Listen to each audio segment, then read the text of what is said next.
ਅੱਜ ਦੀ ਇਸ ਵਿਚਾਰ ਚਰਚਾ ਦੇ ਵਿੱਚ ਇਕੱਤਰ ਹੋਏ ਸਮੂਹ ਹਾਜ਼ਰੀਨ, ਸਭ ਤੋਂ ਪਹਿਲਾਂ ਫਤਿਹ ਦੀ ਸਾਂਝ ਪਾਈਏ। ਵਾਹਿਗੁਰੂ ਜੀ ਕਾ ਖਾਲਸਾ, ਵਾਹਿਗੁਰੂ ਜੀ ਕੀ ਫਤਿਹ।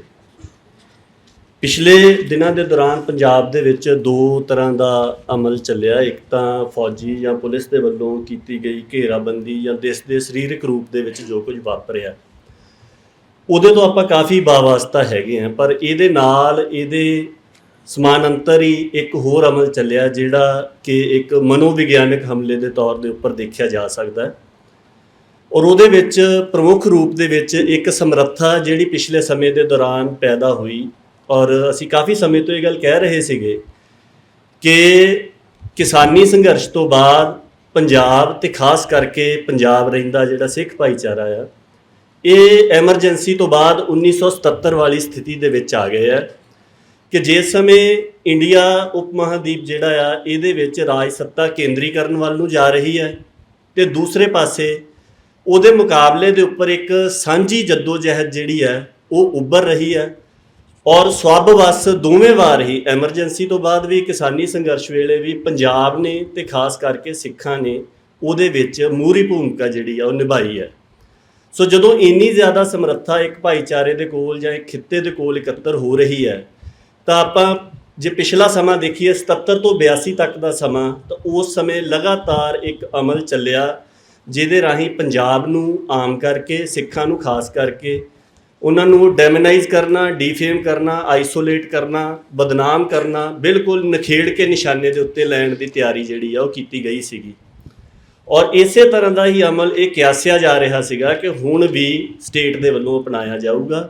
ਉਹਦੇ ਬਹੁਤ ਸਾਰੇ ਪਿਛਲੇ ਸਮੇਂ ਦੇ ਦੌਰਾਨ ਪੜਾਅ ਆਏ, ਪਰ ਸਭ ਤੋਂ ਵੱਜਵੇਂ ਰੂਪ ਦੇ ਵਿੱਚ ਜਿਹੜਾ ਪੜਾਅ ਸੀਗਾ ਉਹ 18 ਮਾਰਚ ਤੋਂ ਸ਼ੁਰੂ ਹੋਇਆ, ਜਦੋਂ ਕਿ ਗ੍ਰਿਫਤਾਰੀਆਂ ਦੇ ਅਮਲ ਦੇ ਨਾਲ ਨਾਲ ਜਿਹੜਾ ਇੱਕ ਆਪਾਂ ਕਹਿ ਸਕਦੇ ਹਾਂ ਕਿ ਇੱਕ ਅਮਲ ਚੱਲਿਆ, ਘੇਰਾਬੰਦੀ ਤੇ ਤਲਾਸ਼ੀ ਮੁਹਿੰਮ, operation CASO, cordon and search operation ਦਾ ਨਾਂ ਇਹਨੂੰ ਦਿੱਤਾ ਗਿਆ, ਜਿਹੜਾ ਕਿ ਸਰੀਰਕ ਰੂਪ ਦੇ ਵਿੱਚ ਆਪਾਂ ਨੂੰ ਦਿਸ ਰਿਹਾ ਸੀ ਸਾਰਿਆਂ ਨੂੰ, ਪਰ ਉਹਦੇ ਮੁਕਾਬਲੇ ਦੇ ਉੱਪਰ ਉਸੇ ਵੇਲੇ ਹੀ ਇੱਕ ਮਨੋਵਿਗਿਆਨਕ ਹਮਲਾ ਜਿਹੜਾ ਆ ਉਹ ਵਰਤਿਆ ਜਾ ਰਿਹਾ ਸੀ। ਸੋ ਇਸ ਕਰਕੇ ਅੱਜ ਦੀ ਗੱਲਬਾਤ ਦਾ ਜਿਹੜਾ ਵਿਸ਼ਾ ਉਹ ਇਹ ਚੁਣਿਆ ਗਿਆ ਕਿ ਬਿਜਲ ਸੱਥ ਰੋਕਾਂ ਨੂੰ ਮਨੋਵਿਗਿਆਨਕ ਜੰਗ ਦੇ ਸੰਦ ਵਜੋਂ ਵਰਤਣਾ, ਦਿੱਲੀ ਦਰਬਾਰ ਦਾ ਪੰਜਾਬ ਤਜਰਬਾ।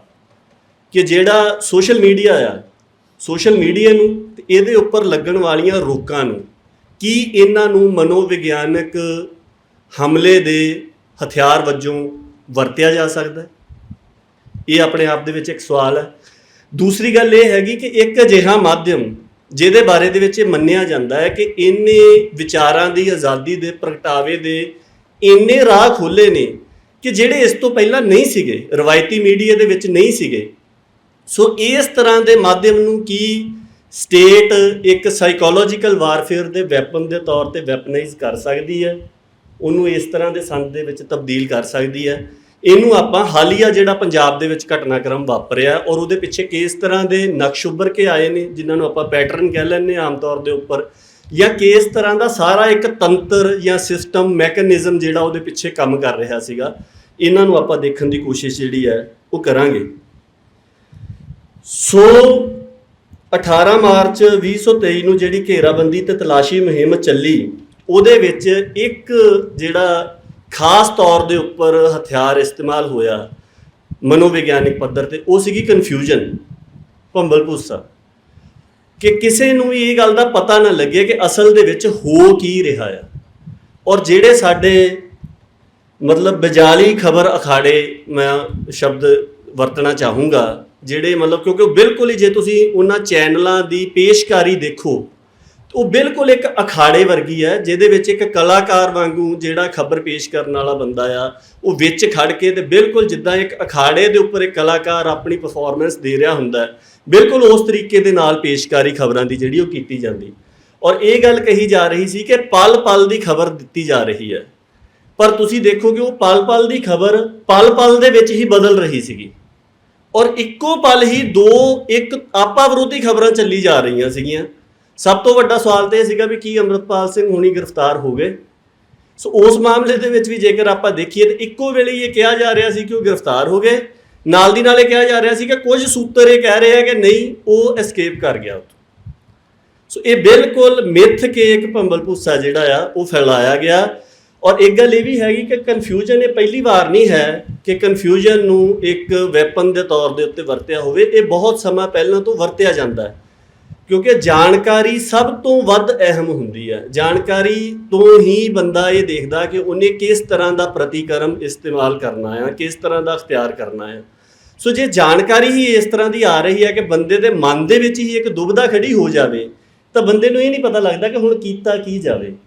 ਸੋ ਪਹਿਲੋਂ ਜਿਹੜੇ ਮਾਧਿਅਮ ਸੀਗੇ ਉਹਨਾਂ ਦੇ ਵਿੱਚ ਇੱਕ ਤਾਂ ਭਰਮ ਫੈਲਾਊ ਮਹਿਕਮਾ, ਡਿਸਇਨਫੋਰਮੇਸ਼ਨ ਡਿਪਾਰਟਮੈਂਟ। ਸੰਗਤ ਸਿੰਘ ਹੋਣਾ ਦੀ ਕਿਤਾਬ ਦੀ ਭੂਮਿਕਾ ਪੜ੍ਹ ਕੇ ਬਹੁਤੇ ਸਿੱਖਾਂ ਨੂੰ ਪਤਾ ਲੱਗਿਆ ਸੀਗਾ ਵੀ ਸਰਕਾਰ ਦਾ ਕੋਈ ਇਦਾਂ ਦਾ ਮਹਿਕਮਾ ਵੀ ਹੁੰਦਾ ਜਿਹੜਾ ਕਿ ਭੁਲੇਖਾ ਪਾਊ ਖਬਰਾਂ ਫੈਲਾਉਣਾ, ਜਿਹਦਾ ਕੰਮ ਹੀ ਹੁੰਦਾ ਆ। ਸੋ ਪਹਿਲਾਂ ਇਹ ਕੰਮ ਜ਼ਿਆਦਾਤਰ ਉਹਦੇ ਰਾਹੀਂ ਕੀਤਾ ਜਾਂਦਾ ਸੀ। ਉਹ ਆਪਣੇ ਸਰੋਤਾਂ ਦੇ ਰਾਹੀਂ, ਸੂਤਰਾਂ ਦੇ ਰਾਹੀਂ ਇਸ ਤਰ੍ਹਾਂ ਦੀ ਜਾਣਕਾਰੀ ਜਿਹੜੀ ਆ ਉਹ ਫੈਲਾਉਂਦੇ ਸੀਗੇ। ਔਰ ਵੱਡਾ ਮਾਧਿਅਮ ਜਿਹੜਾ ਹੈ ਉਹ ਖਬਰਾਂ ਹੁੰਦੀਆਂ ਸੀ, ਜਿਹਦੇ ਵਿੱਚ ਛਾਪੇਖਾਨੇ ਵਾਲੀਆਂ ਖਬਰਾਂ ਤੇ ਰੇਡੀਓ ਜਾਂ ਟੀਵੀ ਦੇ ਉੱਪਰ ਜਿਹੜੀਆਂ ਖਬਰਾਂ ਆਉਂਦੀਆਂ ਸੀ ਉਹ ਹੁੰਦੀਆਂ ਸੀਗੀਆਂ। ਸੋ ਇਹ ਕੋਈ ਨਵਾਂ ਵਰਤਾਰਾ ਨਹੀਂ ਸੀਗਾ, ਪਰ ਇਹ ਬਹੁਤ ਜ਼ਿਆਦਾ ਕਾਰਗਰ ਹੋਇਆ ਇਸ ਵਾਰ। ਉਹ ਇਸ ਕਰਕੇ ਕਿ ਜਿਹੜੀ ਇਹ ਬਿਜਲ ਸੱਥ ਹੈ, ਜਿਹਦੇ ਉੱਪਰ ਹਰ ਇੱਕ ਬੰਦਾ ਹਰ ਸਮੇਂ ਹੀ ਲਗਭਗ ਜੁੜਿਆ ਹੋਇਆ, ਔਰ ਲਗਭਗ ਸਾਡੀ ਅੱਧੀ ਆਬਾਦੀ ਜਿਹੜੀ ਆ ਉਹ ਸਾਹ ਲੈਣ ਵਾਂਗੂ ਇਹਦੇ ਨਾਲ ਜੁੜੀ ਹੋਈ ਹੈ। ਸੋ ਉਹਦੇ ਵਿੱਚ ਇੱਕ ਤਾਂ ਇਹਦਾ ਦਾਇਰਾ ਬਹੁਤ ਜ਼ਿਆਦਾ ਵਿਆਪਕ ਸੀਗਾ, ਔਰ ਦੂਸਰਾ ਇਹਦੀ ਕਾਰਗਾਰਤਾ ਜਿਹੜੀ ਹੈ ਉਹ ਬਹੁਤ ਜ਼ਿਆਦਾ ਪ੍ਰਚੰਡ ਸੀਗੀ। ਸੋ ਇਸ ਕਰਕੇ ਬੜੀ ਤੇਜ਼ੀ ਦੇ ਨਾਲ ਹੋਇਆ। ਵੈਸੇ ਮੁੱਖ ਜਿਹੜਾ ਆਪਣਾ ਵਿਸ਼ਾ ਹੈ ਰੋਕਾਂ ਦਾ, ਆਪਾਂ ਉਹਦੇ ਬਾਰੇ ਦੇ ਵਿੱਚ ਵੀ ਆਵਾਂਗੇ, ਪਰ ਇਹ ਪਹਿਲਾ ਪੱਖ ਸੀਗਾ ਜਿੱਥੇ ਕਿ ਮਿੱਥ ਕੇ ਇੱਕ ਖਾਸ ਤਰ੍ਹਾਂ ਦੀ ਜਾਣਕਾਰੀ ਜਿਹੜੀ ਹੈ ਉਹ ਫੈਲਾਈ ਗਈ। ਔਰ ਅਖੀਰ ਤੱਕ ਤੁਸੀਂ ਸਿਰਫ ਜੇ ਕਨਫਿਊਜ਼ਨ ਦੇ ਪੱਖ ਤੋਂ ਹੀ ਖਬਰਾਂ ਜਾਂ ਜਿੰਨੀ ਵੀ ਕਵਰੇਜ ਹੋਈ ਹੈ ਉਹਨੂੰ ਸਾਰੇ ਨੂੰ ਦੇਖੋਗੇ, ਤੁਹਾਨੂੰ ਲੱਗੂਗਾ ਕਿ ਇਹ ਇੱਕ ਇਦਾਂ ਦਾ ਨੁਕਤਾ ਸੀਗਾ ਜਿਹੜਾ ਸ਼ੁਰੂ ਤੋਂ ਲੈ ਕੇ ਅਖੀਰ ਤੱਕ ਲਗਾਤਾਰ ਬਰਕਰਾਰ ਰਿਹਾ। ਗ੍ਰਿਫਤਾਰੀ ਦਾ ਅਮਲ ਸ਼ੁਰੂ ਹੋਣ ਤੋਂ ਲੈ ਕੇ ਔਰ ਗ੍ਰਿਫਤਾਰੀ ਹੋ ਜਾਣ ਤੱਕ ਵੀ ਲਗਾਤਾਰ ਇਸ ਮਾਮਲੇ ਤੋਂ, ਭੰਬਲ ਭੂਸੇ ਦੇ ਪੱਖ ਤੋਂ, ਕਨਫਿਊਜ਼ਨ ਦੇ ਪੱਖ ਤੋਂ ਇੱਕ ਲਗਾਤਾਰਤਾ ਜਿਹੜੀ ਹੈ ਉਹ ਦੇਖੀ ਜਾ ਸਕਦੀ ਹੈ। ਸੋ ਦੂਸਰੀ ਗੱਲ ਇਸ ਮਾਮਲੇ ਦੇ ਵਿੱਚ ਇਹ ਹੈ ਕਿ ਬਿਜਲ ਸਾਥ ਇੱਕ ਇਸ ਤਰ੍ਹਾਂ ਦਾ ਮਾਧਿਅਮ ਹੈਗਾ ਕਿ ਜਿੱਥੇ ਸਿਰਫ ਜਾਣਕਾਰੀ ਤੁਸੀਂ ਹਾਸਲ ਹੀ ਨਹੀਂ ਕਰ ਰਹੇ, ਉਹਦੇ ਉੱਪਰ ਤੁਹਾਡੇ ਕੋਲ ਇਹ ਆਜ਼ਾਦੀ ਹੈ ਕਿ ਤੁਸੀਂ ਜਾਣਕਾਰੀ ਪਾ ਵੀ ਰਹੇ ਹੋ। ਸੋ ਇਹ ਪੱਖ ਜਿਹੜਾ ਆ ਇਹ ਬਹੁਤ ਜ਼ਿਆਦਾ ਅਹਿਮ ਸੀਗਾ। ਸਰਕਾਰ ਦੇ ਵਾਸਤੇ ਸਿਰਫ ਇੰਨੀ ਗੱਲ ਕਾਫੀ ਨਹੀਂ ਸੀਗੀ ਕਿ ਜਿਸ ਤਰ੍ਹਾਂ ਦਾ ਬਿਰਤਾਂਤ ਉਹ ਘੜਨਾ ਚਾਹ ਰਹੇ ਆ ਜਾਂ ਜਿਸ ਤਰ੍ਹਾਂ ਦਾ ਮਾਹੌਲ ਘੜਨਾ ਚਾਹ ਰਹੇ ਆ, ਉਸ ਮਾਹੌਲ ਨੂੰ ਘੜਨ ਦੇ ਵਾਸਤੇ ਆਪਣੇ ਬਿਰਤਾਂਤ ਦੇ ਅਨੁਸਾਰ ਹੀ ਜਾਣਕਾਰੀ ਪਾਈ ਜਾਵੇ, ਬਲਕਿ ਇਹ ਬਹੁਤ ਜ਼ਿਆਦਾ ਜ਼ਰੂਰੀ ਸੀਗਾ ਕਿ ਜਿਹੜੀ ਦੂਸਰੀ ਉਹਦੇ ਵਿਰੋਧ ਦੇ ਵਿੱਚ ਜਾਣਕਾਰੀ ਪੈਣੀ ਹੈ ਉਹਨੂੰ ਕਿਸ ਤਰੀਕੇ ਦੇ ਨਾਲ ਰੋਕਿਆ ਜਾਵੇ। ਇਹਦੇ ਦੋ ਪੱਖ ਨੇ, ਇੱਕ ਦੀ ਆਪਾਂ ਛੋਟੀ ਜਿਹੀ ਚਰਚਾ ਕਰਕੇ ਵੱਡਾ ਪੱਖ ਜਿਹੜਾ ਦੂਸਰਾ ਵਿਚਾਰਨ ਵਾਲਾ ਬਣਦਾ ਹੈ, ਜਿਹੜਾ ਕਿ ਮਨੋਵਿਗਿਆਨਕ ਹਮਲੇ ਦਾ ਪੈਟਰਨ ਕੀ ਰਿਹਾ, ਉਹਦੇ ਨਕਸ਼ ਕਿਸ ਤਰ੍ਹਾਂ ਦੇ ਆਏ, ਉਹਦੇ ਪਿੱਛੇ ਤੰਤਰ ਕਿਸ ਤਰ੍ਹਾਂ ਦਾ ਕੰਮ ਕਰਦਾ ਹੈ, ਉਹਦੇ ਬਾਰੇ ਦੇ ਵਿੱਚ ਆਪਾਂ ਗੱਲ ਕਰਦੇ ਹਾਂ। ਪਹਿਲਾ ਪੱਖ ਤੇ ਇਹ ਹੈਗਾ ਕਿ ਅੰਮ੍ਰਿਤਪਾਲ ਸਿੰਘ ਹੋਣਾ ਦਾ ਜਿਹੜਾ ਪੰਜਾਬ ਦੇ ਵਿੱਚ ਉਭਾਰ ਹੈ, ਉਹਦੇ ਵਿੱਚ ਇੱਕ ਬਹੁਤ ਜ਼ਿਆਦਾ ਖਾਸੀਅਤ ਇਹ ਰਹੀ ਕਿ ਬਿਜਲ ਸੱਥ ਦੀ ਜਿਹੜੀ ਪਹੁੰਚ ਹੈ, ਰਸਾਈ ਹੈ, ਉਹਦੀ ਜਿਹੜੀ ਸਮਰੱਥਾ ਆ, ਉਹਨੂੰ ਬੜੇ ਹੁਨਰਮੰਦੀ ਤਰੀਕੇ ਦੇ ਨਾਲ ਉਹਦੀ ਵਰਤੋਂ ਜਿਹੜੀ ਹੈ ਉਹ ਕੀਤੀ ਗਈ। ਜਿੰਨੀ ਵੀ ਪੰਜਾਬ ਦੇ ਵਿੱਚ ਸਰਗਰਮੀ ਸ਼ੁਰੂ ਹੋਈ, ਉਹ ਸਰਗਰਮੀ ਸ਼ੁਰੂ ਹੋਣ ਤੋਂ ਪਹਿਲਾਂ ਤੁਸੀਂ ਦੇਖ ਸਕਦੇ ਕਿ ਪੰਜਾਬ ਦੇ ਵਿੱਚ ਇੱਕ ਸੋਸ਼ਲ ਮੀਡੀਆ ਦੇ ਰਾਹੀਂ, ਸਕਰੀਨ ਦੇ ਰਾਹੀਂ ਜਿਸ ਤਰ੍ਹਾਂ ਦਾ ਮਾਹੌਲ ਬਣਿਆ, ਉਹਦੇ ਪਿੱਛੇ ਬਹੁਤ ਹੀ ਇੱਕ ਐਫੀਸ਼ੀਐਂਟ ਆਪਾਂ ਕਹਿ ਸਕਦੇ ਹਾਂ ਕਿ ਉਹਦੀ ਵਰਤੋਂ ਸੀਗੀ। ਪਰ ਜਦੋਂ 18 ਤਰੀਕ ਨੂੰ ਇਹ ਸਾਰਾ ਜ਼ਬਰ ਦਾ ਜਾਂ ਇੱਕ ਕਹਿ ਸਕਦੇ ਕਿ ਇੱਕ ਕ੍ਰੈਕ ਡਾਊਨ ਪੁਲਿਸ ਦੇ ਵੱਲੋਂ ਸ਼ੁਰੂ ਕੀਤਾ ਗਿਆ, ਤੇ ਆਪਾਂ ਦੇਖਦੇ ਕਿ ਉਹ ਜਿੰਨਾ ਵੀ ਤਾਣਾ ਬਾਣਾ ਸਾਰਾ ਬੁਣਿਆ ਹੋਇਆ ਸੀਗਾ ਉਹ ਤੁਹਾਨੂੰ ਕਿਧਰੇ ਵੀ ਨਜ਼ਰ ਨਹੀਂ ਆਇਆ। ਬਲਕਿ ਜੇਕਰ ਆਪਾਂ ਇਹਦੇ ਬਾਰੇ 'ਚ ਬਹੁਤੀ ਜ਼ਿਆਦਾ ਜਾਣਕਾਰੀ ਜਿਹੜੀ ਆ ਉਹ ਸਾਹਮਣੇ ਨਹੀਂ ਆਈ ਕਿ ਇਹ ਕਿਸ ਤਰ੍ਹਾਂ ਹੋਇਆ। ਮਤਲਬ ਜੇ ਮੈਂ ਆਪਣੀ ਗੱਲ ਕਰਨੀ ਹੋਵੇ ਤੇ ਮੇਰੇ ਮਨ ਦੇ ਵਿੱਚ ਇਹ ਗੱਲ ਅਜੇ ਵੀ ਇੱਕ ਬੁਝਾਰਤ ਹੈ ਕਿ ਇੰਨੇ ਹੁਨਰਮੰਦ ਤਰੀਕੇ ਦੇ ਨਾਲ ਜਿਹੜਾ ਇੱਕ ਤਾਣਾ ਬਾਣਾ ਬੁਣਿਆ ਗਿਆ ਸੀਗਾ ਔਰ ਜਿਹੜਾ ਬੜੇ ਸੁਚਾਰੂ ਰੂਪ ਦੇ ਵਿੱਚ ਚੱਲ ਰਿਹਾ ਸੀਗਾ, ਉਹ ਬਿਲਕੁਲ ਇਹ ਗੱਲ ਕਿਵੇਂ ਵਾਪਰ ਗਈ ਕਿ ਜਿੱਦਾਂ ਇੱਕ ਚੱਲ ਰਹੇ ਕੰਪਿਊਟਰ ਦੀ ਪਿੱਛੋਂ ਕਿਸੇ ਨੇ ਬਿਜਲੀ ਵਾਲੀ ਤਾਰ ਜਿਹੜੀ ਹੈ ਉਹ ਖਿੱਚ ਦਿੱਤੀ ਹੁੰਦੀ ਹੈ। ਜਿਹੜੇ ਚੈਨਲ ਹੋਣ ਦੇ ਵਿੱਚ ਆਏ ਸੀ, ਸਫੇ ਹੋਣ ਦੇ ਵਿੱਚ ਆਏ ਸੀ, ਉਹ ਕਿਧਰੇ ਵੀ ਨਜ਼ਰ ਨਹੀਂ ਆਏ। ਫਿਰ ਆਪਾਂ ਦੇਖੀਏ ਕਿ ਬਹੁਤ ਸਾਰੇ ਪੰਜਾਬ ਦੇ ਵਿੱਚ ਸਰਗਰਮ ਹਿੱਸੇ ਜਿਹੜੇ ਇੱਕ ਖਾਸ ਤਰ੍ਹਾਂ ਦੀ ਬਿਰਤਾਂਤ ਸਾਜੀ ਕਰਦੇ ਸੀਗੇ, ਉਹ ਬਿਲਕੁਲ ਹੀ ਇਹ ਨਹੀਂ ਹੋਇਆ ਕਿ ਉਹ ਮਤਲਬ ਉਹ ਉਸ ਸਮੇਂ ਸਰਗਰਮ ਨਹੀਂ ਰਹੇ, ਉਹ ਬਿਲਕੁਲ ਗਾਇਬ ਜਿਹੜੇ ਆ ਉਹ ਆਪਾਂ ਨੂੰ ਨਜ਼ਰ ਆਏ। ਸੋ ਇਹ ਕਿਸ ਤਰ੍ਹਾਂ ਦੇ ਨਾਲ ਵਾਪਰਿਆ, ਇਹ ਹੁਣ ਆਉਂਦੇ ਸਮੇਂ ਦੇ ਵਿੱਚ ਜਦੋਂ ਜਾਣਕਾਰੀ ਸਾਹਮਣੇ ਆਊਗੀ ਜਾਂ ਕਿਸੇ ਸਮੇਂ ਉਸ ਹਿੱਸੇ ਦੇ ਵੱਲੋਂ ਪੜਚੋਲ ਕਰਕੇ ਸਾਹਮਣੇ ਰੱਖੀ ਜਾਊਗੀ ਤਾਂ ਉਦੋਂ ਇਹ ਗੱਲ ਵਧੇਰੇ ਸਾਹਮਣੇ ਆਊਗੀ। ਪਰ ਇੰਨੀ ਗੱਲ ਜ਼ਰੂਰ ਹੈ ਕਿ ਇਹ ਇੱਕ ਬੜਾ ਵੱਡਾ ਤਾਣਾ ਬਾਣਾ ਸੀਗਾ, ਇੱਕ ਨੈਟਵਰਕ ਸੀਗਾ ਜਿਹੜਾ ਕਿ ਇੱਕ ਪੈਰਲਰ ਬਿਰਤਾਂਤ ਦੇਣ ਦੇ ਸਮਰੱਥ ਸੀ, ਔਰ ਜਿਹੜਾ ਪਹਿਲਾਂ ਬੜੀ ਹੁਨਰਮੰਦੀ ਦੇ ਨਾਲ ਇੱਕ ਪੈਰਲਰ ਬਿਰਤਾਂਤ ਜਿਹੜਾ ਆ ਉਹ ਦੇ ਰਿਹਾ ਸੀ। ਪਰ ਇਹ ਬਿਲਕੁਲ ਹੀ ਸਿਰਫ ਨਿਸ਼ਕ੍ਰਿय ਨਹੀਂ ਹੋਇਆ, ਗਾਇਬ ਹੀ ਰਿਹਾ। ਸੋ ਅਗਲੀ ਗੱਲ ਜਿਹੜੀ ਆ ਉਹ ਇਸ ਗੱਲ ਦੇ ਉੱਪਰ ਆਉਂਦੀ ਹੈ ਕਿ ਜਿਹੜੀਆਂ ਰੋਕਾਂ ਲਗਾਈਆਂ ਗਈਆਂ, ਸੋ ਉਹਦੇ ਸੰਬੰਧ ਦੇ ਵਿੱਚ ਇੱਕ ਤਾਂ ਸਿੱਖ ਖਾਤਿਆਂ ਤੇ ਸਫ਼ਿਆਂ ਦੇ ਉੱਪਰ ਰੋਕਾਂ ਲਾਈਆਂ ਗਈਆਂ, 6 ਨੁਕਤੇ ਨੇ ਇਹਦੇ ਵਿੱਚ। ਦੂਸਰਾ ਹੈਗਾ ਜੀ ਖਬਰ ਅਦਾਰਿਆਂ ਦੇ ਸਫ਼ਿਆਂ ਤੇ ਉਹਨਾਂ ਦੇ ਮੰਚਾਂ ਦੇ ਉੱਪਰ ਰੋਕਾਂ ਲਗਾਈਆਂ ਗਈਆਂ।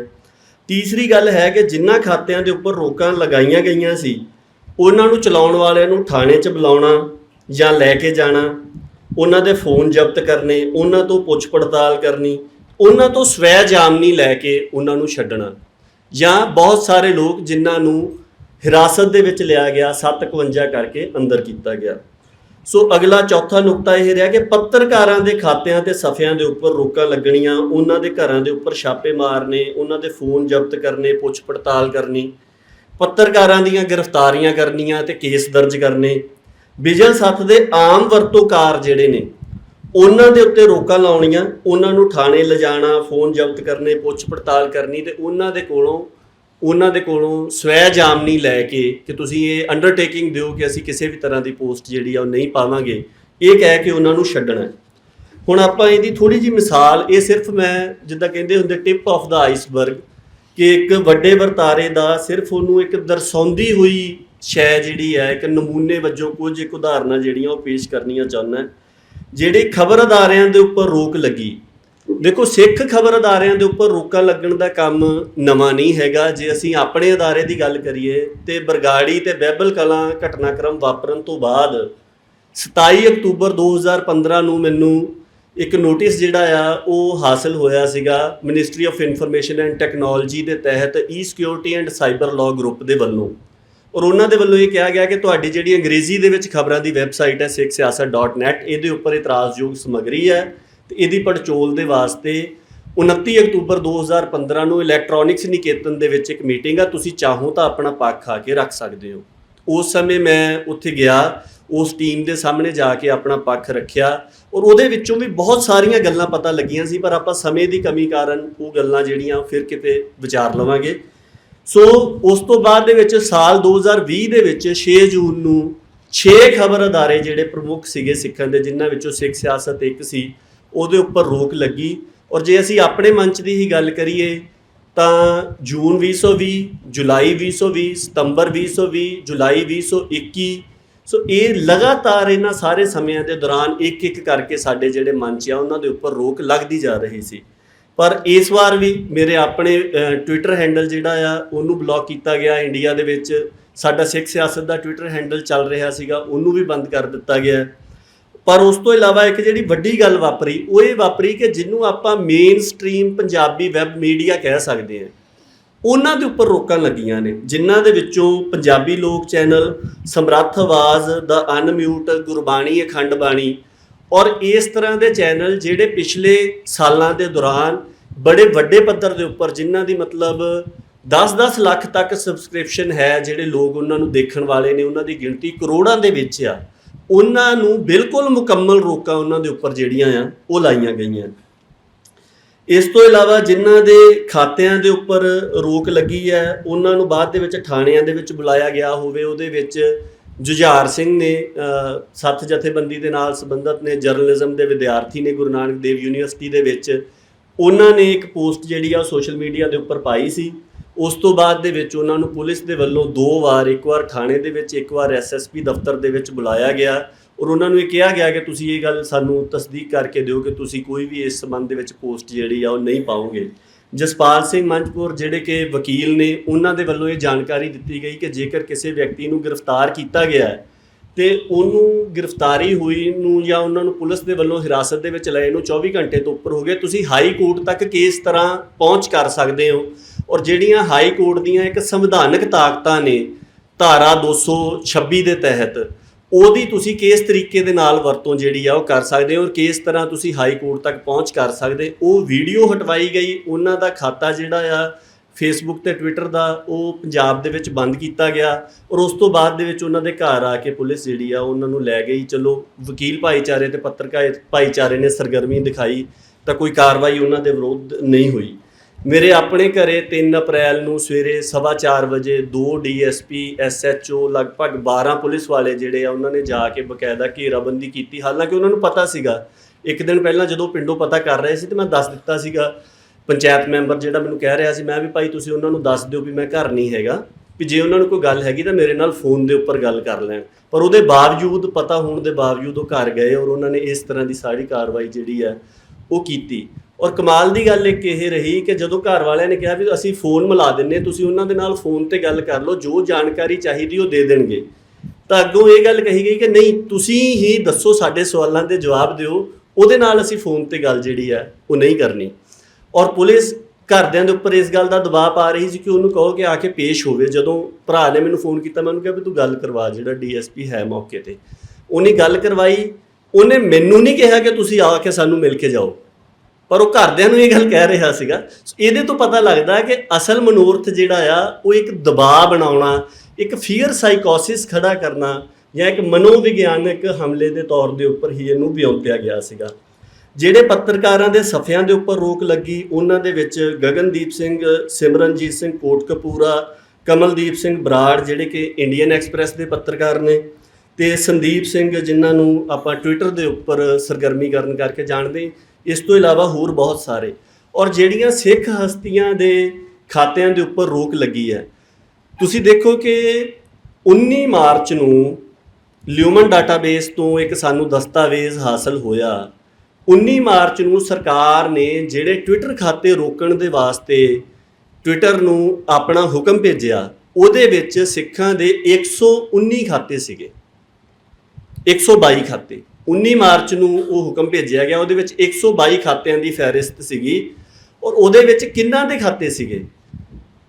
ਕੈਨੇਡਾ ਦੇ ਵਿੱਚ leader of the opposition NDP ਦੇ ਪ੍ਰਧਾਨ ਜਗਮੀਤ ਸਿੰਘ, ਗੁਰਰਤਨ ਸਿੰਘ ਧਾਲੀਵਾਲ ਜਿਹੜੇ ਕਿ ਕੈਨੇਡਾ ਦੇ ਵਿੱਚ ਇੱਕ ਚੁਣੇ ਹੋਏ ਵਿਧਾਇਕ ਨੇ, ਇੱਕ ਸਿੱਖ ਸਿਆਸਤਦਾਨ ਨੇ।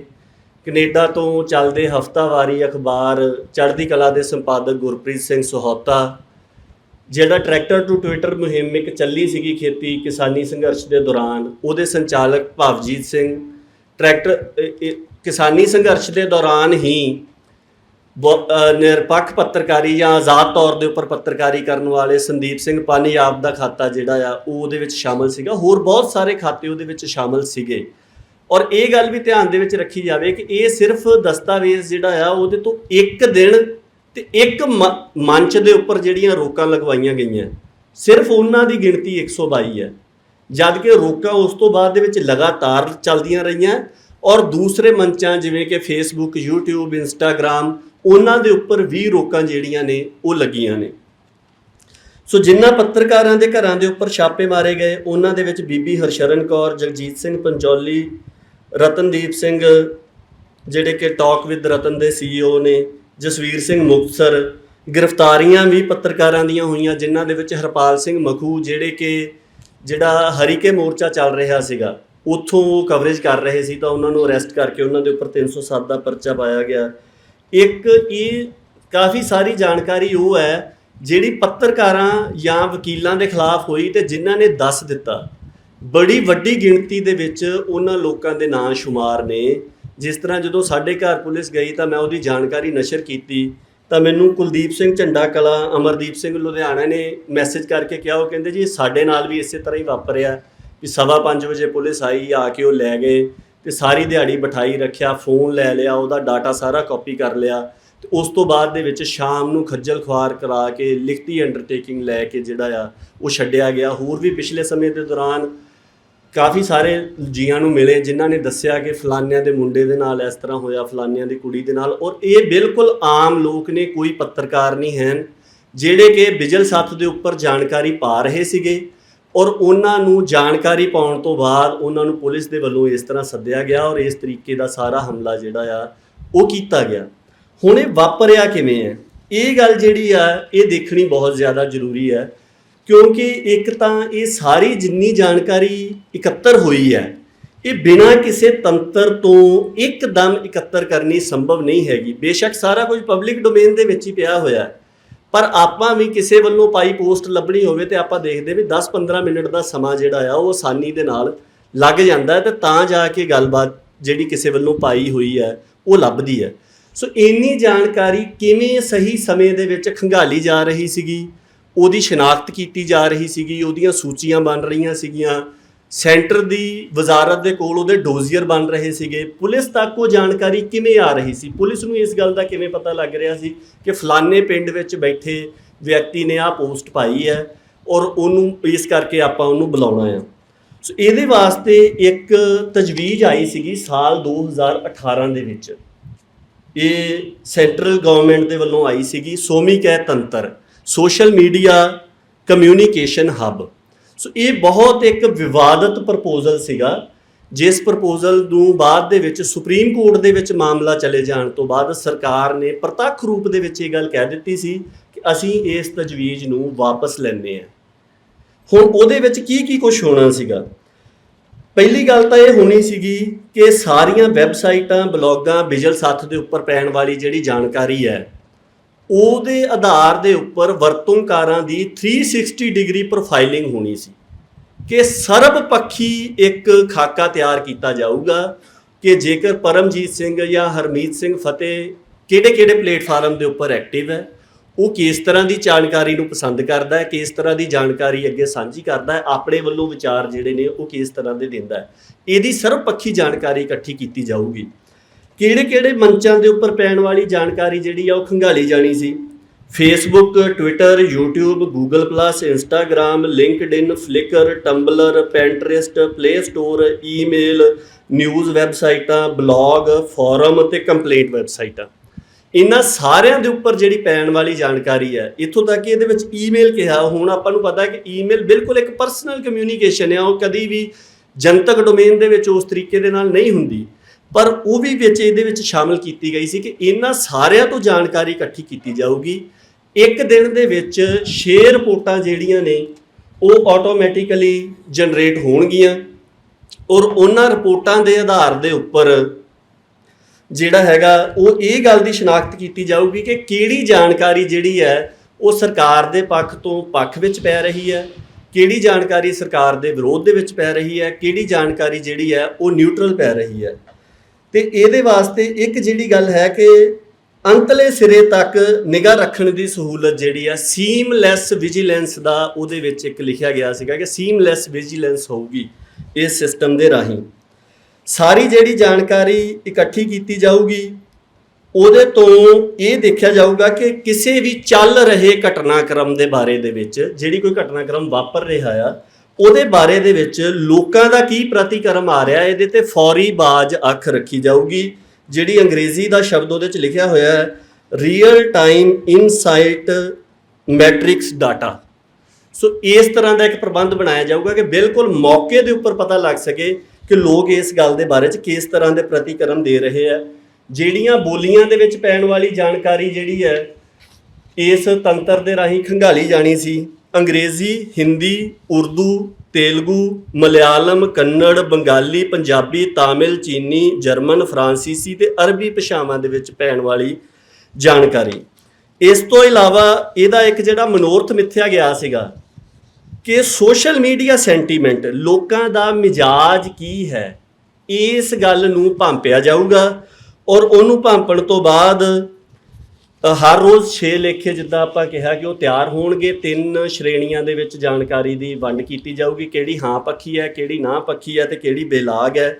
ਉਸ ਤੋਂ ਬਾਅਦ ਦੇ ਵਿੱਚ ਕੀਤਾ ਕੀ ਕੁਛ ਜਾਣਾ ਆ, ਲੋਕਾਂ ਦੀਆਂ ਧਾਰਨਾਵਾਂ ਨੂੰ ਕਿਸ ਤਰ੍ਹਾਂ ਬਦਲਿਆ ਜਾਵੇ, how could public perception be moulded, ਜਨਤਾ ਵਿੱਚ ਰਾਸ਼ਟਰਵਾਦੀ ਭਾਵਨਾਵਾਂ ਕਿਵੇਂ ਭਰੀਆਂ ਜਾਣ, how could nationalistic feeling be inculcated in the masses, India ਪ੍ਰਤੀ ਧਾਰਨਾ ਨੂੰ ਕਿਵੇਂ ਸੁਧਾਰਿਆ ਜਾਵੇ, how could the perception management of India be improved, India ਦੇ ਵਿਰੋਧੀਆਂ ਨੂੰ ਕਿਵੇਂ ਜਵਾਬ ਦਿੱਤਾ ਜਾਵੇ ਤੇ ਚੁੱਪ ਕਰਾਇਆ ਜਾਵੇ, how could India's adversaries be predicted and replied or neutralised, ਉਹਨਾਂ ਨੂੰ ਚੁੱਪ ਕਿਵੇਂ ਕਰਾਇਆ ਜਾਵੇ ਜਾਂ ਉਹਨਾਂ ਨੂੰ ਬਿਲਕੁਲ ਦਬਾਇਆ ਜਿਹੜਾ ਆ ਉਹ ਕਿਸ ਤਰੀਕੇ ਨਾਲ ਜਾਵੇ, ਇਹਦਾ ਬਿਲਕੁਲ ਖਾਸ ਜਿਹੜਾ ਆ ਉਹ ਜ਼ਿਕਰ ਸੀਗਾ।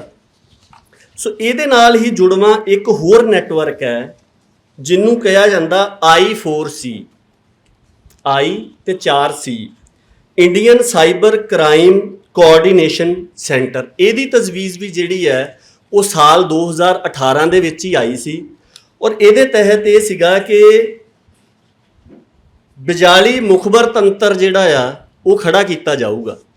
ਇਹ ਜਿਹੜਾ ਖਿਆਲੀ ਜਗਤ ਹੈਗਾ ਜਾਂ ਬਿਜਲ ਸੰਸਾਰ ਹੈਗਾ, ਇਹਦੇ ਵਿੱਚ ਕਿਉਂਕਿ ਅਸਲ ਜਿਹੜਾ ਤੰਤਰ ਹੈ ਉਹਦੇ ਵਿੱਚ ਤੇ ਆਪਾਂ ਨੂੰ ਪਤਾ ਆ ਵੀ ਕਿੰਨੇ ਮੁਖਬਰ ਹੁੰਦੇ ਨੇ ਜਿਹੜੇ ਸਰਕਾਰ ਨੂੰ ਮੁਖਬਰੀ ਕਰਦੇ ਆ, ਕਿਸੇ ਵੀ ਤਰ੍ਹਾਂ ਦੀ ਹੋਣ ਵਾਲੀ ਜਿਹੜੀ ਜਾਣਕਾਰੀ ਆ ਉਹਦੇ ਬਾਰੇ 'ਚ ਦੱਸਿਆ ਜਾਂਦਾ ਹੈ। ਸੋ ਉਹਦੇ ਵਾਸਤੇ ਇੱਕ ਸਾਈਬਰ ਵਲੰਟੀਅਰ ਨਾਂ ਦੀ ਇੱਕ ਸਹੂਲਤ ਜਿਹੜੀ ਆ ਉਹ ਕੀਤੀ ਗਈ, ਜਿਹਦੇ ਵਾਸਤੇ ਇੱਕ ਪੋਰਟਲ ਜਿਹੜਾ ਆ national cyber crime reporting portal ਜਿਹੜਾ ਉਹ ਸ਼ੁਰੂ ਕੀਤਾ ਗਿਆ। ਕੋਈ ਵੀ ਵਿਅਕਤੀ ਉਹਦੇ ਉੱਪਰ ਜਾ ਕੇ ਕਰ ਸਕਦਾ। ਉਹਨਾਂ ਦੇ ਵਾਸਤੇ ਜੋ ਹਦਾਇਤਾਂ ਦਿੱਤੀਆਂ ਗਈਆਂ ਉਹਦੇ 'ਚ ਇਹ ਕਿਹਾ ਗਿਆ ਕਿ ਇਤਰਾਜ਼ਯੋਗ ਜਾਣਕਾਰੀ ਕਿਹੜੀ ਹੈ, ਜਿਹੜੀ ਇੰਡੀਆ ਦੀ ਏਕਤਾ, ਅਖੰਡਤਾ, ਸੁਰੱਖਿਆ, ਡਿਫੈਂਸ, ਦੂਜੇ ਮੁਲਕਾਂ ਨਾਲ ਦੋਸਤਾਨਾ ਸੰਬੰਧ, ਜਨਤਕ ਪ੍ਰਬੰਧ, ਪਬਲਿਕ ਆਰਡਰ ਜਾਂ ਕਮਿਊਨਲ ਹਾਰਮੋਨੀ, ਇਹਨਾਂ ਚੀਜ਼ਾਂ ਨੂੰ ਨੁਕਸਾਨ ਕਰਨ ਵਾਲੀ ਹੋਵੇ।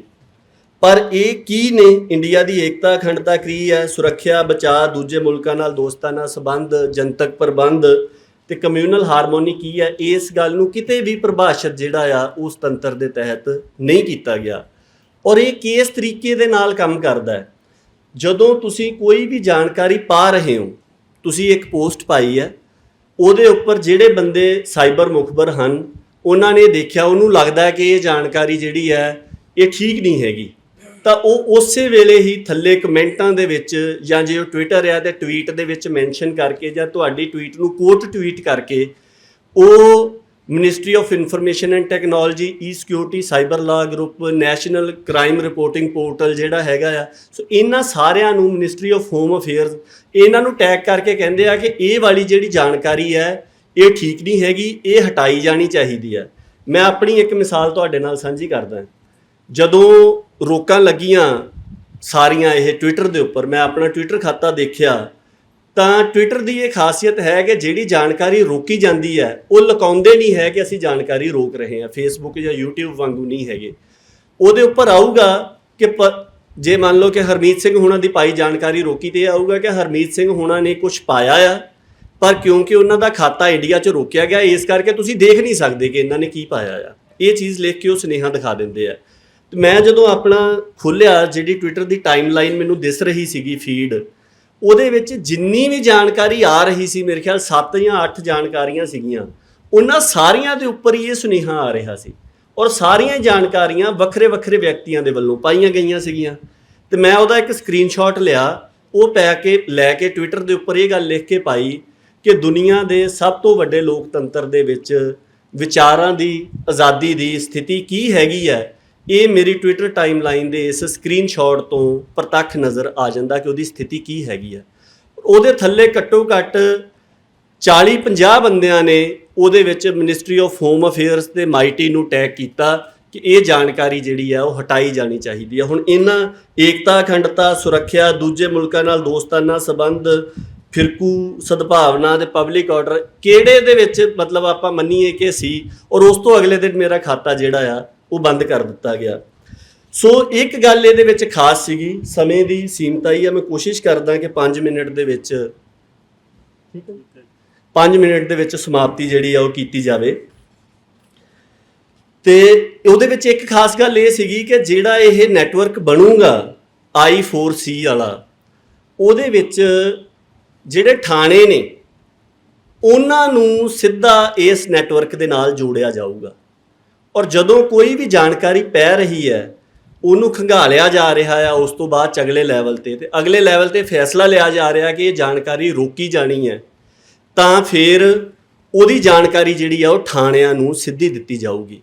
ਤੁਸੀਂ ਦੇਖੋ ਪੰਜਾਬ ਦੇ ਵਿੱਚ ਜਿਹੜੇ ਵੀ ਵਿਅਕਤੀਆਂ ਨੂੰ ਥਾਣਿਆਂ ਦੇ ਵਿੱਚ ਬੁਲਾਇਆ ਗਿਆ ਪੁੱਛਗਿੱਛ ਦੇ ਵਾਸਤੇ, ਉਹਦੇ ਵਾਸਤੇ ਡੋਜ਼ੀਅਰ ਆਏ। ਮੇਰੇ ਕੋਲ ਇੱਕ ਡੋਜ਼ੀਅਰ ਹੈ, ਪਰ ਉਹ ਭੇਜਣ ਵਾਲੇ ਨੇ ਇਹ ਗੱਲ, ਉਹਦੀ ਕਾਪੀ ਹੈਗੀ ਆ, ਪਰ ਭੇਜਣ ਵਾਲੇ ਨੇ ਕਿਹਾ ਸੀ ਕਿ ਜਨਤਕ ਨਾ ਕੀਤੀ ਜਾਵੇ, ਕਿਸੇ ਨੂੰ ਨਿੱਜੀ ਤੌਰ ਤੇ ਦੇਖਣੀ ਹੋਵੇ ਮੈਂ ਦਿਖਾ ਸਕਦਾ। ਤਾਂ ਉਹ ਬਕਾਇਦਾ ਇੱਕ ਬਣੀ ਬਣਾਇਆ ਦਸਤਾਵੇਜ਼ ਆਉਂਦਾ ਆ ਕਿ ਇਸ ਵਿਅਕਤੀ ਨੇ ਆਹ ਜਾਣਕਾਰੀ ਪਾਈ ਹੈ, ਆ ਇਹਦਾ URL ਹੈ, ਆ ਇਹਦੀ ਪ੍ਰੋਫਾਈਲ ਆ, ਇਸ ਤਰ੍ਹਾਂ ਦੀਆਂ ਇਹ ਸਰਗਰਮੀਆਂ ਕਰ ਰਿਹਾ ਹੈ, ਇਹਨਾਂ ਮੰਚਾਂ ਦੇ ਉੱਪਰ ਇਹ ਐਕਟਿਵ ਹੈਗਾ ਆ ਇਹਦੀ ਤਸਵੀਰ ਹੈ, ਇੱਥੋਂ ਦੀ ਇਹਦੀ ਪਬਲਿਕ ਡੋਮੇਨ ਦੇ ਵਿੱਚੋਂ ਇਹ ਜਾਣਕਾਰੀ ਮਿਲ ਰਹੀ ਹੈ ਕਿ ਇੱਥੇ ਇੱਥੇ ਰਹਿ ਰਿਹਾ। ਤੇ ਇਸ ਤਰੀਕੇ ਦੇ ਨਾਲ ਪੁਲਿਸ ਨੂੰ ਜਿਹੜੇ ਆ ਉਹ ਆਏ ਨੇ। ਹਰਸ਼ਰਨ ਕੌਰ ਹੋਣਾ ਦੇ ਘਰ ਪੁਲਿਸ ਗਈ ਔਰ ਉਹਨਾਂ ਨੇ ਇਹ ਗੱਲ ਪੱਤਰਕਾਰਾਂ ਨੂੰ ਦੱਸ ਦਿੱਤੀ। ਪੱਤਰਕਾਰਾਂ ਨੇ ਇਹ ਗੱਲ ਜਿਹੜੀ ਆ ਉਹ ਜਨਤਕ ਕਰ ਦਿੱਤੀ। ਪੰਜਾਬ ਪੁਲਿਸ ਨੇ ਕਹਿ ਦਿੱਤਾ ਕਿ ਇਹ ਫੇਕ ਜਾਣਕਾਰੀ ਹੈ, ਕਿ ਇਹਨਾਂ ਦੇ ਘਰ ਕੋਈ ਵੀ ਛਾਪਾ ਜਿਹੜਾ ਆ ਉਹ ਨਹੀਂ ਪਿਆ। ਹਾਲਾਂਕਿ ਉਹ ਇਹ ਗੱਲ ਕਹਿੰਦੇ ਕਿ ਸਾਡੇ ਕੋਲ ਲਗਭਗ 22-25 ਮਿੰਟ ਦੀ ਜਿਹੜੀ ਆ ਉਹ CCTV ਰਿਕਾਰਡਿੰਗ ਹੈ। ਔਰ ਉਸ ਤੋਂ ਬਾਅਦ ਦੇ ਵਿੱਚ ਇੱਕ ਉੱਚ ਅਫਸਰ ਨੇ ਜਦੋਂ ਮਿਲੇ ਉਹਨਾਂ ਨੂੰ ਤਾਂ ਉਹਨਾਂ ਨੇ ਅਫਸਰ ਨੇ ਇਹ ਗੱਲ ਕਹੀ ਕਿ ਸਾਨੂੰ ਸੈਂਟਰ ਤੋਂ ਹਦਾਇਤਾਂ ਜਿਹੜੀਆਂ ਨੇ ਉਹ ਆ ਰਹੀਆਂ ਨੇ, ਤੇ ਸਾਨੂੰ ਵੀ ਬਿਲਕੁਲ ਇਹੀ ਜਾਣਕਾਰੀ ਸੀਗੀ ਕਿ ਜਿਹੜੀ ਜਾਣਕਾਰੀ ਹੈ ਉਹ ਡਾਇਰੈਕਟਲੀ ਹੋਮ ਮਿਨਿਸਟਰੀ ਤੋਂ ਆ ਰਹੀ ਹੈ, ਜਿਹੜੇ ਡੋਜ਼ੀਅਰ ਆ ਰਹੇ ਨੇ। ਸੋ ਉਹਦੇ ਤੋਂ ਪਤਾ ਲੱਗਦਾ ਕਿ ਇਹ ਸੋਮਿਕਾ ਤੰਤਰ, ਇਹ ਜਿਹੜਾ ਨੈਸ਼ਨਲ ਕ੍ਰਾਈਮ ਰਿਪੋਰਟਿੰਗ ਦਾ ਇੱਕ ਨੈਟਵਰਕ ਬਣਾਇਆ ਹੋਇਆ I4C ਵਾਲਾ, ਇਹ ਦੋਵੇਂ ਮਿਲ ਕੇ ਕਿਸ ਤਰੀਕੇ ਦੇ ਨਾਲ ਕੰਮ ਕਰ ਰਹੇ ਹੈ ਔਰ ਇੰਨੀ ਰੀਅਲ ਟਾਈਮ ਦੇ ਵਿੱਚ ਜਾਣਕਾਰੀ ਜਿਹੜੀ ਆ ਉਹ ਖੰਗਾਲੀ ਜਾ ਰਹੀ ਹੈ ਔਰ ਇਸ ਤਰੀਕੇ ਦੇ ਨਾਲ ਇਹ ਸਾਰਾ ਮਾਹੌਲ ਜਿਹੜਾ ਆ ਉਹ ਸਿਰਜਿਆ ਜਾ ਰਿਹਾ ਹੈ। ਸੋ ਇਸ ਤੋਂ ਅਗਲੀ ਇੱਕ ਦੋ ਜਾਣਕਾਰੀਆਂ ਹਨ, ਮੈਂ ਬਿਲਕੁਲ ਸੰਖੇਪ ਦੇ ਵਿੱਚ ਤੁਹਾਡੇ ਨਾਲ ਸਾਂਝੀਆਂ ਕਰਦਾ। ਇੱਕ ਬੈਂਜਾਮਿਨ ਸਟ੍ਰਿਕ ਦੀ ਰਿਪੋਰਟ ਆਈ ਸੀ, ਸਿੱਖਾਂ ਦੇ ਨਾਵਾਂ ਦੇ ਉੱਪਰ ਜਾਲੀ ਖਾਤੇ ਬਣਾ ਕੇ ਕਿਸ ਤਰੀਕੇ ਦੇ ਨਾਲ ਕੀਤਾ ਜਾਂਦਾ। ਇਹ ਉਹਦੀ ਇੱਕ ਪ੍ਰਤੀਕਨੁਮਾ ਤਸਵੀਰ ਹੈ ਜਿਹਦੇ 'ਚ ਉਹਨਾਂ ਨੇ ਇਹ ਦੱਸਿਆ ਹੈ ਕਿ ਕਿਸ ਤਰੀਕੇ ਦੇ ਨਾਲ ਜਿਹੜੇ ਸਿੱਖਾਂ ਦੇ ਨਾਵਾਂ ਦੇ ਉੱਪਰ ਜਾਲੀ ਖਾਤੇ ਬਣੇ ਹੋਏ ਨੇ ਔਰ ਉਹ ਸਿੱਖਾਂ ਨੂੰ ਹੀ ਟਾਰਗੇਟ ਕਰਦੇ ਆ। ਉਹ ਇਹ ਗੱਲ ਕਹਿੰਦੇ ਆ ਕਿ ਅਸੀਂ ਅਸਲੀ ਸਿੱਖ ਹੈ। ਉਹ ਉਸ ਬਿਲਕੁਲ ਜਿਹੜਾ ਇੱਕ ਸਰਕਾਰੀ ਬਿਰਤਾਂਤ ਹੁੰਦਾ ਆ ਉਹਨੂੰ ਅੱਗੇ ਚਲਾਉਂਦੇ ਨੇ। ਔਰ ਇਹਦੇ ਵਿੱਚ ਜਿਹੜੀਆਂ ਤਾਰਾਂ ਦਿਖਾਈਆਂ ਜਾ ਰਹੀਆਂ, ਇਹ ਤਾਰਾਂ ਇਹ ਦਰਸਾਉਂਦੀਆਂ ਨੇ ਕਿ ਕਿਸ ਤਰੀਕੇ ਦੇ ਨਾਲ ਉਹ ਆਪਸ ਦੇ ਵਿੱਚ ਕਿਸ ਤਰੀਕੇ ਦੇ ਨਾਲ ਇੰਟਰੈਕਟ ਕਰ ਰਹੇ ਆ। ਉਹ ਬੈਂਜਾਮਿਨ ਸਟ੍ਰਿਕ ਦੀ ਜਿਹੜੀ ਰਿਪੋਰਟ ਹੈਗੀ BBC ਦੀ ਸਿੱਖ ਫੇਕ ਖਾਤਿਆਂ ਦੇ ਉੱਪਰ ਰਿਪੋਰਟ ਕਰਕੇ ਤੁਸੀਂ ਗੂਗਲ ਤੋਂ ਲੱਭੋਗੇ ਤਾਂ ਉਹ ਮਿਲ ਜਾਊਗੀ।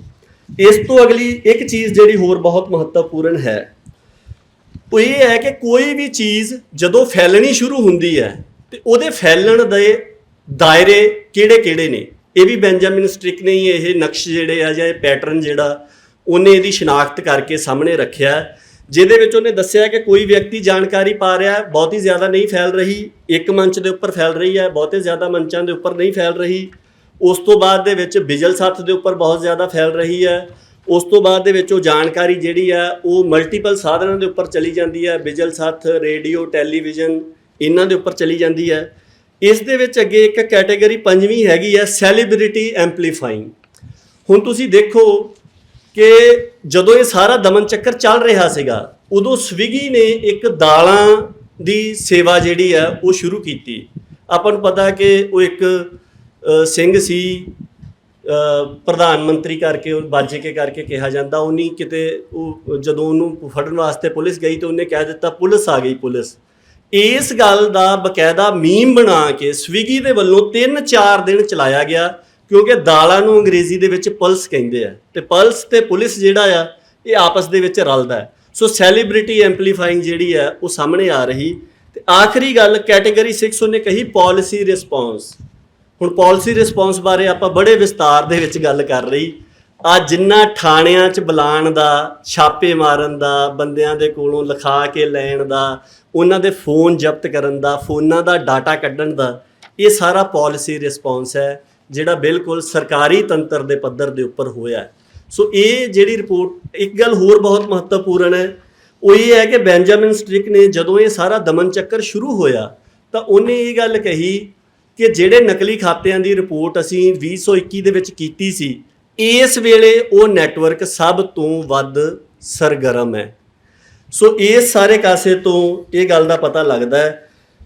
ਕੁਝ ਕੁ ਚੀਜ਼ਾਂ ਹੋਰ ਹਨ ਪਰ ਉਹ ਹੁਣ ਆਪਾਂ ਸਮੇਂ ਦੀ ਕਮੀ ਕਰਕੇ ਉਹਨਾਂ ਨੂੰ ਅੱਗੇ ਪਾਉਂਦੇ ਹਾਂ। ਇੱਕ editors guild of India the statement ਹੈ ਜਿਹਦੇ ਵਿੱਚ ਉਹਨੇ ਰੋਕਾਂ, ਖਾਸ ਕਰਕੇ ਜਿਹੜੀਆਂ ਬਿਜਲ ਸੱਥ ਦੇ ਉੱਪਰ ਰੋਕਾਂ ਲੱਗੀਆਂ ਤੇ ਵਿਚਾਰਾਂ ਦੀ ਆਜ਼ਾਦੀ, ਇਸ ਮਾਮਲੇ ਦੇ ਵਿੱਚ 5 ਨੁਕਤੇ ਬਹੁਤ ਅਹਿਮ ਜਿਹੜੇ ਨੇ ਉਹ ਕੀਤੇ ਆ। ਇਹ ਸਟੇਟਮੈਂਟ ਆਪਾਂ ਬਾਅਦ ਦੇ ਵਿੱਚ ਸਾਂਝੀ ਕਰ ਲਵਾਂਗੇ, ਇਹਦੇ ਵਿੱਚ ਨੁਕਤੇ ਜਿਹੜੇ ਆ ਉਹ ਕਰਨ ਦਾ ਆਪਣੇ ਕੋਲ ਸਮਾਂ ਨਹੀਂ ਹੈਗਾ। ਹੁਣ ਆਖਰੀ ਗੱਲ ਜਿਹੜੀ ਮੈਂ ਕਹਿਣੀ ਚਾਹੁੰਦਾ ਉਹਦੇ ਵਿੱਚ ਨਿਊਯਾਰਕ ਟਾਈਮਜ਼ ਦੇ ਚੇਅਰਮੈਨ ਨੇ, ਮੈਂ ਉਹਨਾਂ ਦੀ ਇੱਕ ਕੋਟੇਸ਼ਨ ਹੀ ਤੁਹਾਡੇ ਨਾਲ ਸਾਂਝੀ ਕਰਨੀ ਚਾਹੁੰਦਾ। 3 ਕੁ ਦਿਨ ਪਹਿਲਾਂ ਪ੍ਰੈਸ ਫਰੀडम ਦਾ ਜਿਹੜਾ ਯੂਨਾਈਟਿਡ ਨੇਸ਼ਨ ਵੱਲੋਂ ਮਿੱਥਿਆ ਗਿਆ ਦਿਹਾੜਾ ਉਹ ਸੀਗਾ। ਉਸ ਦਿਨ ਯੂਨਾਈਟਿਡ ਨੇਸ਼ਨਸ ਦੀ ਜਿਹੜੀ ਵੈਬਸਾਈਟ ਤੇ ਰਿਪੋਰਟ ਲੱਗੀ ਉਹਦੇ ਵਿੱਚ ਇੱਕ ਕੋਟੇਸ਼ਨ ਉਹਨਾਂ ਦੀ ਹੈ।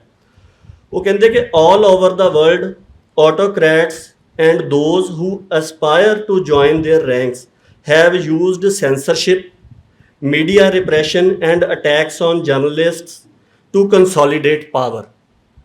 That's because gaining control of information is essential to gaining control of everything else. ਜਾਣਕਾਰੀ ਦੇ ਉੱਪਰ ਕਬਜ਼ਾ ਕਰਨਾ ਬਾਕੀ ਸਾਰੇ ਕਾਸੇ ਦੇ ਉੱਪਰ ਕਬਜ਼ਾ ਕਰਨ ਦੀ ਕੁੰਜੀ ਹੈ। ਸੋ ਇਸ ਕਰਕੇ ਇਸ ਤਰੀਕੇ ਦੇ ਨਾਲ ਇਹ ਨੈਟਵਰਕ ਜਿਹੜਾ ਉਹ ਚੱਲਿਆ। ਬਿਲਕੁਲ ਮੇਰਾ ਜਿਹੜਾ ਆਖਰੀ ਨੁਕਤਾ ਅੱਜ ਦਾ ਹੈ ਉਹ ਇਹ ਹੈ ਕਿ ਜਿਸ ਦਿਨ ਸਿੱਖ ਮੀਡੀਆ ਦੇ ਉੱਪਰ ਰੋਕਾਂ ਲੱਗਣੀਆਂ ਸ਼ੁਰੂ ਹੋਈਆਂ ਸੀ ਉਦੋਂ ਮੈਂ ਲਗਭਗ ਖਾਸ ਕਰਕੇ ਪ੍ਰਿੰਟ 'ਚ ਜਿਨ੍ਹਾਂ ਨੂੰ ਜਾਣਦਾ ਸੀ ਤੇ ਜਿਨ੍ਹਾਂ ਨੂੰ ਵੈਬ ਮੀਡੀਆ ਦੇ ਵਿੱਚ ਮੇਨ ਸਟ੍ਰੀਮ ਵੈਬ ਮੀਡੀਆ 'ਚ ਜਾਣਦਾ ਸੀ, ਸਾਰਿਆਂ ਨੂੰ ਕਿਹਾ ਸੀਗਾ ਕਿ ਭਾਈ ਸਰਕਾਰ ਤਾਕਤ ਦੀ ਦੁਰਵਰਤੋਂ ਦਾ ਰਾਹ ਮੋਕਲਾ ਕਰ ਰਹੀ ਹੈ। ਤੇ ਇਤਿਹਾਸ ਇਹ ਗੱਲ ਦੱਸਦਾ ਹੈ ਕਿ ਤਾਕਤ ਦੀ ਦੁਰਵਰਤੋਂ ਦਾ ਰਾਹ ਇੱਦਾਂ ਹੀ ਮੋਕਲਾ ਹੁੰਦਾ। ਪਹਿਲੋਂ ਉਹਨਾਂ ਬੰਦਿਆਂ ਨੂੰ ਨਿਸ਼ਾਨਾ ਬਣਾਇਆ ਜਾਂਦਾ ਹੈ ਜਿਨ੍ਹਾਂ ਨੂੰ ਤੁਸੀਂ ਦਿਖਾ ਸਕੋ ਕਿ ਇਹ ਵੱਖਰੇ ਸੀਗੇ ਤਾਂ ਕਰਕੇ ਇਹਨਾਂ ਦੇ ਨਾਲ ਇਹ ਵਾਪਰਿਆ। ਪਰ ਜਦੋਂ ਰਾਹ ਮੋਕਲਾ ਹੋ ਜਾਂਦਾ ਤੇ ਉਹਦਾ ਦਾਇਰਾ ਜਿਹੜਾ ਆ ਉਹਦੀ ਮਾਰ ਦੇ ਹੇਠ ਸਾਰੇ ਹੀ ਆਉਂਦੇ ਨੇ। ਸੋ ਪਿਛਲੇ ਸਮੇਂ ਦੇ ਦੌਰਾਨ ਤੁਸੀਂ ਦੇਖੋ ਸਿੱਖ ਮੀਡੀਆ ਤੇ ਰੋਕਾਂ ਲੱਗੀਆਂ, ਪੰਜਾਬੀ ਵੈਬ ਮੀਡੀਆ ਚੁੱਪ ਰਿਹਾ। ਅੱਜ ਪੰਜਾਬੀ ਵੈਬ ਮੀਡੀਆ ਦੇ ਉੱਤੇ ਰੋਕਾਂ ਲੱਗੀਆਂ, ਪੰਜਾਬ ਦੇ ਕਿਸੇ ਅਖਬਾਰ ਨੇ ਐਡੀਟੋਰੀਅਲ ਨਹੀਂ ਲਿਖਿਆ। ਕਿੰਨਾ ਕੁਛ ਹੋਇਆ, ਚੈਨਲ ਰੋਕੇ ਗਏ, ਲੋਕਾਂ ਦੀ 10-10 ਸਾਲ ਦੀ ਮਿਹਨਤ ਜਿਹੜੀ ਹੈ ਉਹ ਪਲਾਂ ਦੇ ਵਿੱਚ ਮਿੱਟੀ ਕਰ ਦਿੱਤੀ ਗਈ। ਕਰੋੜਾਂ ਦੀ ਵਿਊਅਰਸ਼ਿਪ ਵਾਲੇ ਚੈਨਲ ਜਿਹੜੇ ਆ ਉਹ ਸਿਫਰਾਂ ਦੇ ਉੱਤੇ ਆ ਗਏ। ਪੱਤਰਕਾਰਾਂ ਦੇ ਘਰਾਂ ਦੇ ਵਿੱਚ ਛਾਪੇ ਪਏ, ਉਹਨਾਂ ਦੇ ਫੋਨ ਜ਼ਬਤ ਕੀਤੇ ਗਏ, ਫੋਨਾਂ 'ਚੋਂ ਡਾਟਾ ਕਾਪੀ ਕੀਤਾ ਗਿਆ। ਕਿਸੇ ਦੇ ਫੋਨ 'ਚ ਉਹਦਾ ਆਧਾਰ ਕਾਰਡ ਹੋ ਸਕਦਾ, ਕੋਈ ਵੀ ਦੁਰਵਰਤੋਂ ਉਹਦੀ ਹੋ ਸਕਦੀ ਹੈ। ਪੱਤਰਕਾਰਾਂ ਦੇ ਉੱਪਰ ਕੇਸ ਬਣੇ, ਬੀਬੀਆਂ ਪੱਤਰਕਾਰਾਂ ਦੇ ਘਰਾਂ 'ਚ ਛਾਪੇ ਮਾਰੇ। ਕਿਸੇ ਅਖਬਾਰ ਦੇ ਕੋਲੋਂ ਇੰਨਾ ਨਹੀਂ ਸਰਿਆ ਕਿ ਇੱਕ ਐਡੀਟੋਰੀਅਲ ਲਿਖ ਦਿੱਤਾ ਜਾਵੇ।